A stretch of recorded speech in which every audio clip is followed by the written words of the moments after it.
Alright, so today we are going to be working on, you guessed it, yet another perimeter. But this one is for something that we kind of do need a little bit for decoration for an upcoming project that we do want to do on the server, of course. And this one will actually be useful just mainly for decoration, as well as it'll be a nice building block that normally is pretty difficult to farm, especially all the different types of variants of them. What I mean by all different types of variants, I mean that there's multiple different farms for the actual crop itself, as well as the blocks. So we got the mushroom stems, which are a very nice color. And then we have the brown mushroom blocks, a little bit more harder to use, but then also the hardest one to use is the red mushroom, which you can tell we have none of because they are one of the more annoying ones to make farms with. We have a little bit of stuff from here from a couple of the manual mining projects we have done in the dark oak biomes. Yeah, besides that, we have very little. We have a lot of beehives for some reason, but we have very little mushroom stems and whatnot. So yeah, that's gonna be what we're working on today, as well as the farms themselves for the regular mushrooms, which I think is on the other side of the main storage, which they are. So we got very little, probably from the top of the bedrock, if I had to guess. That we have a little bit of that stuff from up there. They're going to get farms for these two, as well as the stems, the red mushrooms, as well as the brown mushroom blocks. So, yeah, that's going to be the main goal for today. We're going to do another manual mining project for this one here. That way we can make a cool shape, which you can probably guess from the thumbnail what shape we're going to go with. I think it's going to turn out pretty cool with once it's cleared out in the terrain. I've seen it obviously to make the schematic of the area that we're going to mine out, but I haven't seen it actually with the decoration fully built inside terrain with black concrete walls that we're going to do. Like we have done with all of our previous manual mining projects.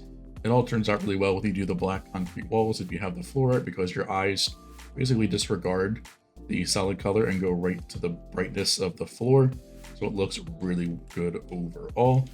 That's the plan for right now. Let's go mine the area out, and we'll be back when we can actually make some of the farms and or decoration.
All right, so from that time lapse there, you did see the pretty much start of this project here.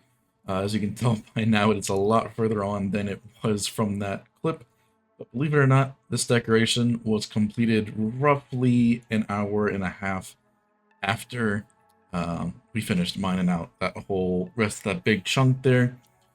For the mushroom here, you can see that we have the decoration of as well. But yeah, as you can tell, there's lots of stuff has been done already, but this has taken probably a couple months to get here at this point, since we don't usually tend to work on these manual mining projects consistently, so it's kind of just a thing in the background. So if we ever have a manual mining project, it doesn't really take the main focus unless some people don't want to work on the other ones that are would like more technical or decoration orientated. So we have another one of these usually going on in the background in case people love to do some manual mining, and you can tell on the right side, some people definitely do.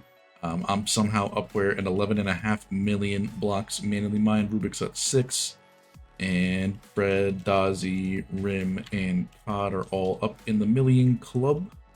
Yeah, so this area here, obviously it looks pretty good. The redstone blocks for the red color definitely is the right choice, as it is a lot more vibrant than it would be for, like, let's say red concrete, for example. And overall just adds to it completely. As you can tell on the map here, it looks absolutely perfect. So yeah, very happy with how that looks, especially in the green. Looks really, really well with everything around it and blends perfectly. And then we have the black concrete walls, of course, that way your eyes are directed right down to the floor art, which we do tend to do with a lot of our manual mining projects, mainly because doing a decoration on the wall here, you can kind of see it. YouTube's probably got to compress it a lot. But on the corner here, of course, you know, there's a lot of diags where it's just 1 block, 2 blocks, 1 block, 2 block, 3 block, and it's just a whole bunch of stuff, mainly because it's a circle. A lot more difficult to work with, but also I think it makes it that much cooler to have just, you know, the solid color on the walls, and then you have your main stuff on the floor here with your decoration. Gotta turn my sounds back up. I was in a testing world. But hey, we got 2 farms here. You're probably wondering obviously what we're going to be putting in here, but it's pretty self-explanatory with the Mario mushroom. All of our mushroom farms will be in here. We have 2 of the 4 so far.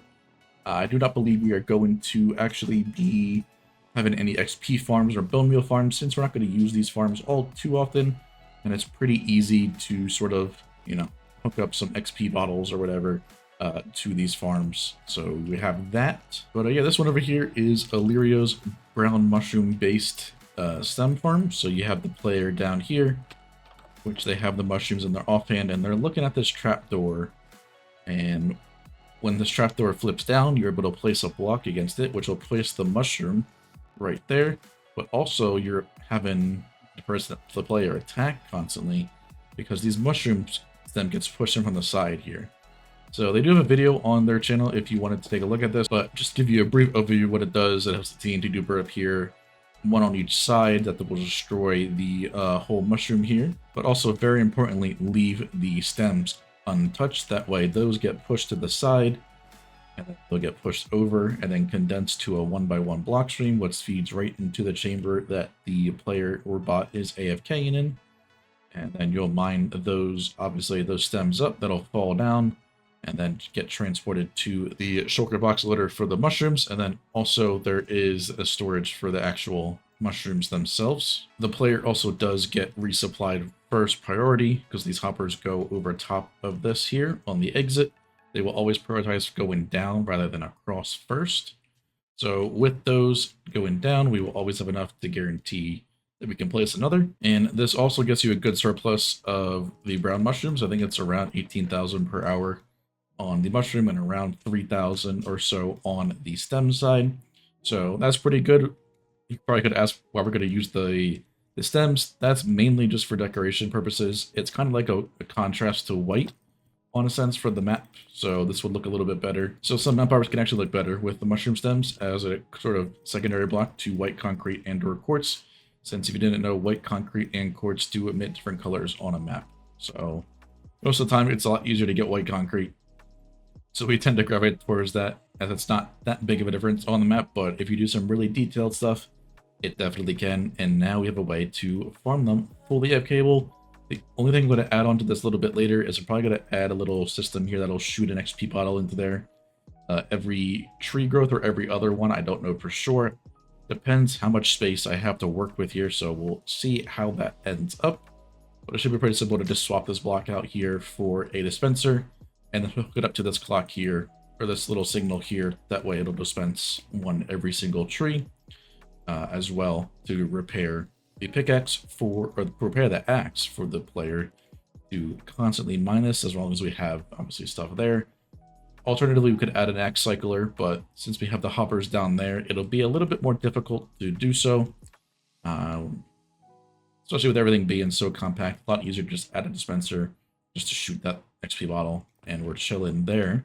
But yeah, this one's actually designed by me, because there isn't really any, single player ones that I found that are actually pretty decent.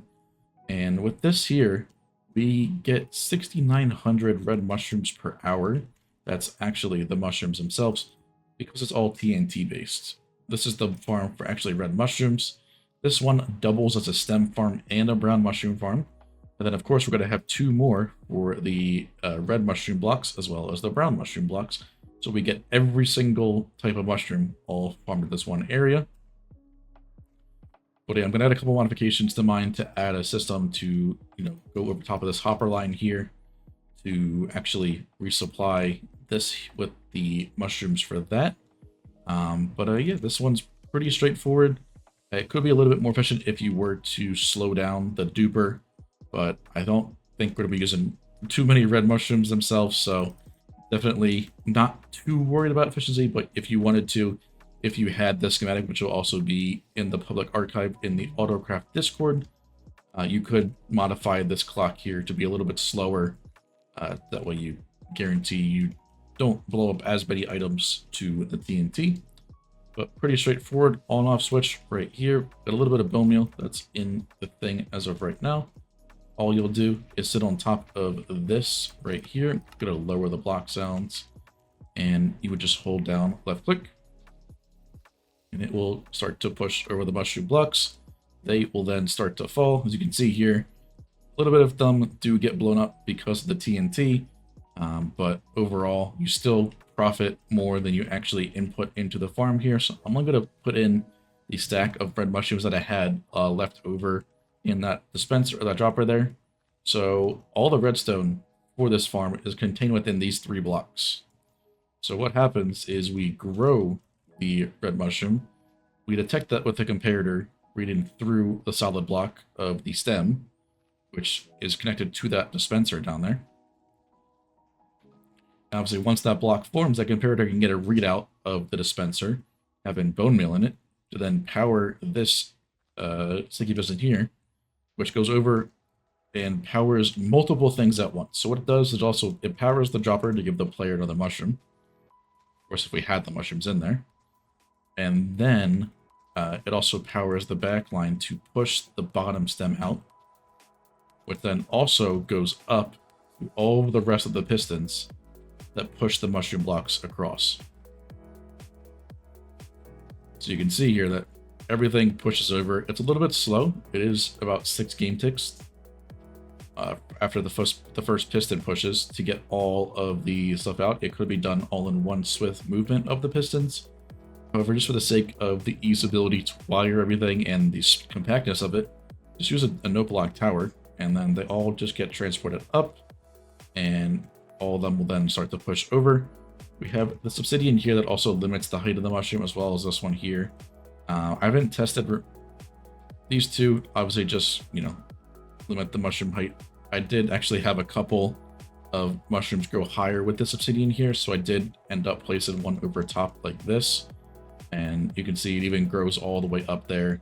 So we could probably get rid of this one, but I'm going to keep it there just for safety and security, because you can tell that these blocks actually don't really get anything on them, even though we have pistons there. It could happen, which is why I have them, but it's very rare to actually get something up that high. So we have the extra pistons. You could cut these off if you wanted to save a little bit on resources, but it's a small farm overall that I don't really think it's needed.